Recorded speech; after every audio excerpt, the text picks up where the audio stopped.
Welcome back to the Deep Dive. Today we are taking on one of the most widely read and frankly polarizing books in modern finance. No, yeah. Rich Dad, Poor Dad. Exactly.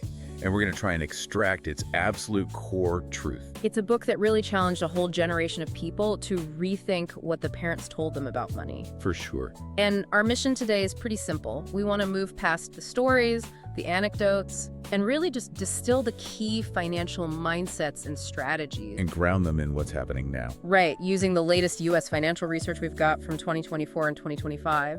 This is about getting to the core of it quickly and thoroughly. We want to give you the most efficient path possible to understanding this philosophy.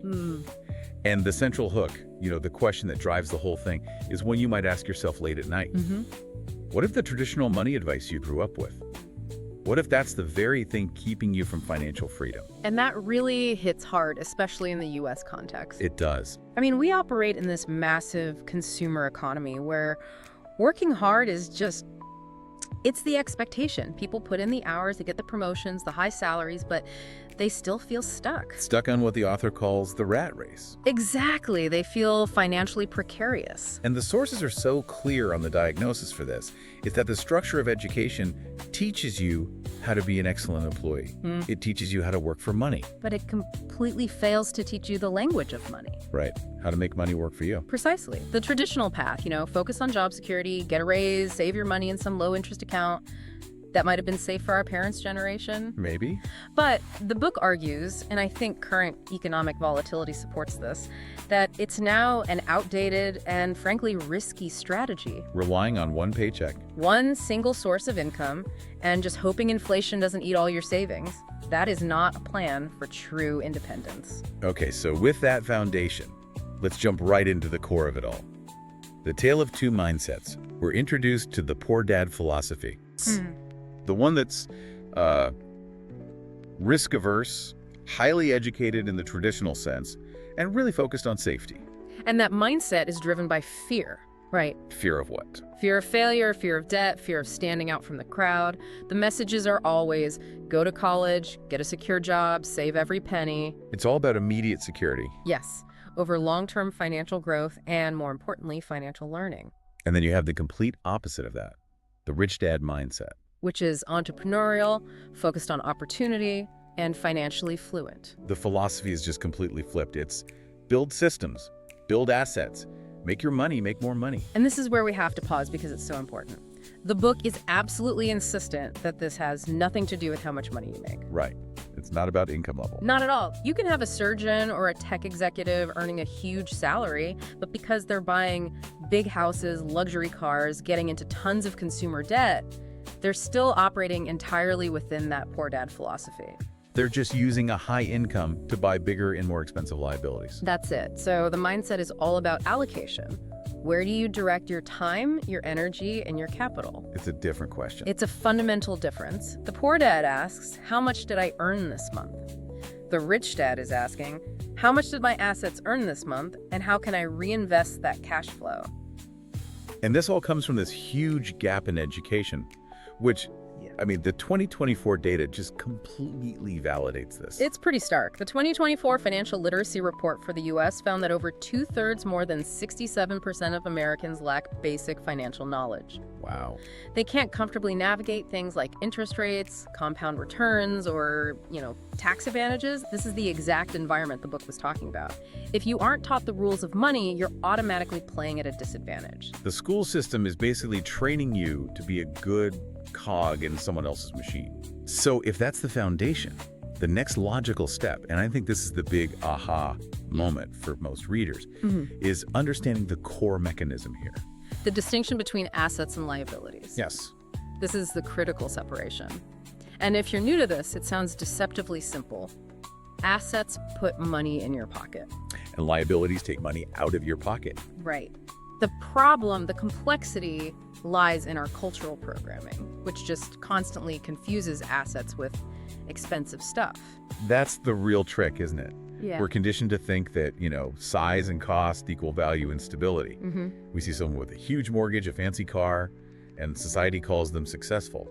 But financially, Those are often the very things trapping them. They are. The U.S. Economist study we looked at, the one on household financial distress, found that the families who struggled the most financially were the ones who consistently misclassified their liabilities. They thought they were assets. Yeah. They saw depreciating things, stuff they had to borrow money for, and they called it building wealth. Okay, let's break down the classic, most controversial example from the source material. The house. The primary residence. Yeah. Culturally, your house is your greatest asset. So why does the rich dad philosophy immediately say, no, that's a liability for most people? Because you have to be really rigid with the definition. Does it put money in your pocket? Exactly. And for your primary home, the cash flow is consistently negative. You've got property taxes that never go away, interest on the loan, insurance, constant maintenance. A new roof, a broken water heater. All of it. It's Yeah. a constant drain on your capital. So the house is like a financial sponge. You're locked into paying the bank, paying the government, and that reduces the capital you could be using to buy actual assets. Exactly. The only way it really shifts definition is if you sell it for a profit, a capital gain. But even then, that money usually gets rolled right into another bigger liability, a bigger house. Right. Or if you use it to generate income, like renting out a room or turning it into a vacation rental business, then it starts generating positive cash flow. And it moves over into the asset column. Now you're talking. That reframing is profound. It moves the focus away from the thing itself and onto the flow of money. Which brings us to the next massive principle. Cash flow is king. That's lesson number 2. A job gives you a paycheck, but assets give you freedom.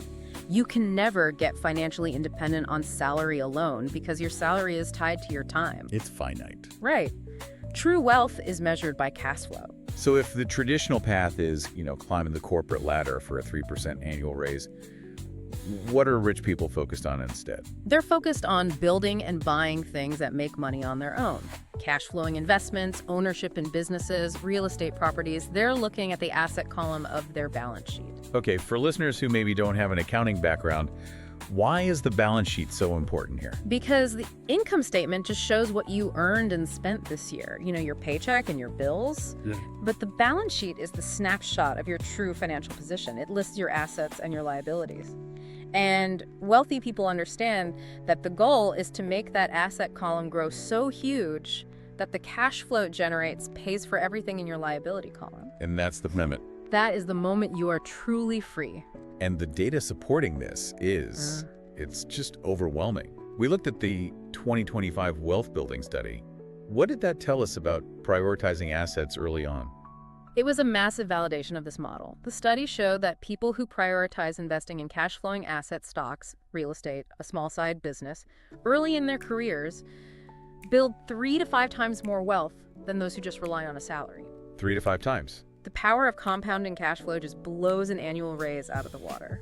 Okay, but I have to play devil's advocate here. This is a common criticism. The rich dad path involves entrepreneurial risk, right?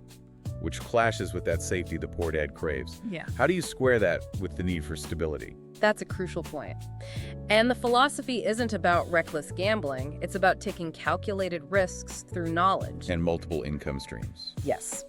The 2024 passive income research actually gives us the answer here.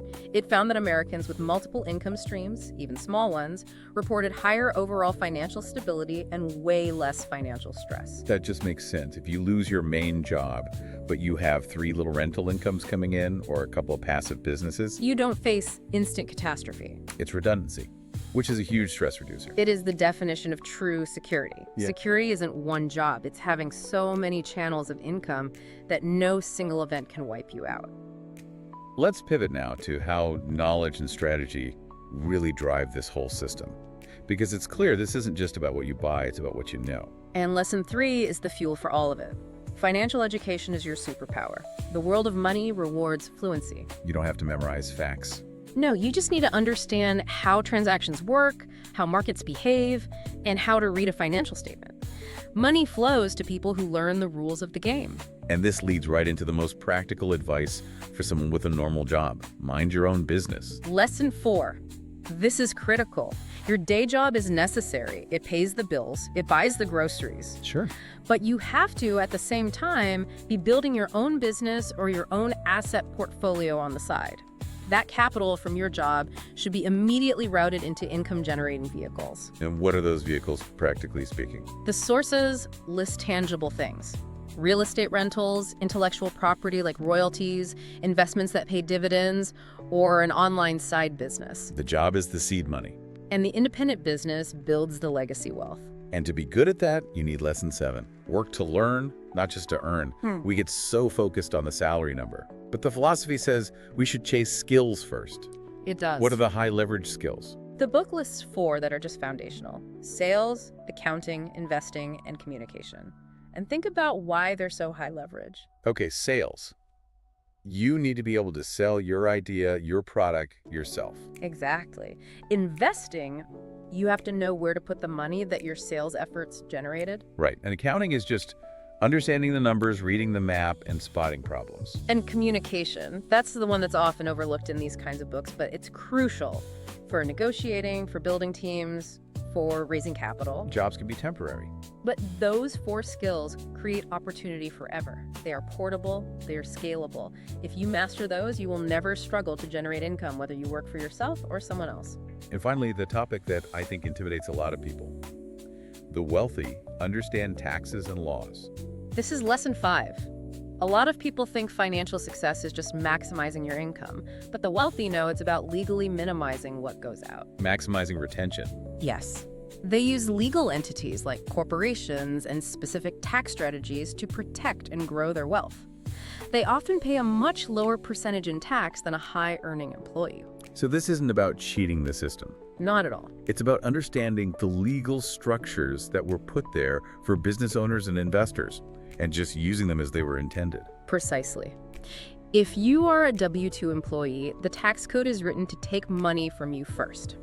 If you're a business owner, the tax code is written to incentivize growth, letting you pay your bills and reinvest before the government takes its share. That knowledge is a huge advantage. An unfair advantage that has to be learned. Okay, so let's wrap this all up.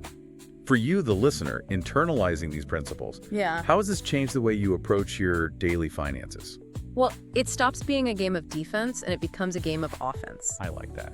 You stop seeing money as something you desperately earn hour by hour, and you start seeing it as a tool, a workforce that you are managing and deploying. So every dollar that comes in, you're not asking what it can buy you. You're asking what true asset it can acquire for you.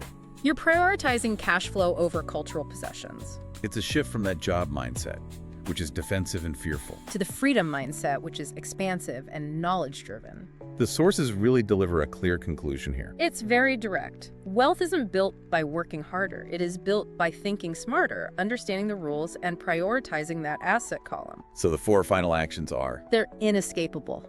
Buy assets, reduce liabilities, build cash flow, and above all, dedicate yourself to learning the language of money. And we want to leave you with one final thought to mull over, based on the core idea of today.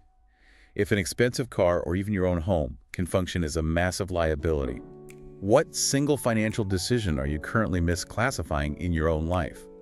And how would simply changing that definition, that mental label, immediately change your actions and your financial path, starting today? That knowledge is the power. Use it to get clear on where your money is flowing and start letting your assets work for you. That's it for this deep dive. We hope this knowledge helps you grow smarter every day.